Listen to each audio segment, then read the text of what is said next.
प्रतिनिधी सगीर शेख खर्डी। कारवाईसाठी 15 दिवसांची मुदत शहापूर दि. 17 एप्रिल 2026.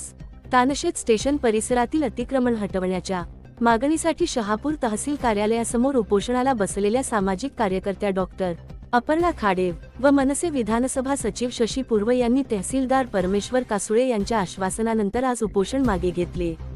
डॉक्टर खाडे यांनी एप्रिल 13 रोजी निवेदन देऊन अनधिकृत बांधकामांवर कारवाई न झाल्यास 17 एप्रिलपासून उपोषणाचा इशारा दिला होता।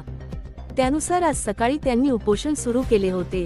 दरम्यान तहसीलदार कासुळे यांनी डॉक्टर खाडे यांची भेट घेऊन चर्चा केली व लेखी पत्र दिले।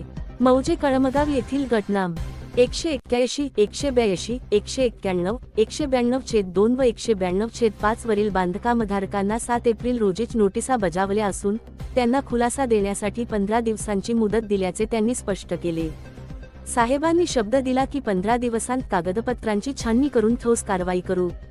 प्रशासनाने सकारात्मक पाऊल उचलल्याने मी उपोषण मागे घेत आहे, असे डॉक्टर खाडे यांनी यावेळी सांगितले। तहसीलदारांनी दिलेल्या पत्रातही चौकशीकामी डॉक्टर खाडे यांना म्हणणे मांडण्याची संधी देण्यात येईल, तसेच ग्रामस्थांवरील गुन्हे मागे घेण्यासाठी प्रयत्न सुरू असल्याचे नमूद केले आहे। आता प्रशासनाने दिलेल्या 15 दिवसांच्या मुदतीत काय कारवाई होते याकडे कळमगाव परिसरासह संपूर्ण शहापूर तालुक्याचे लक्ष लागले आहे।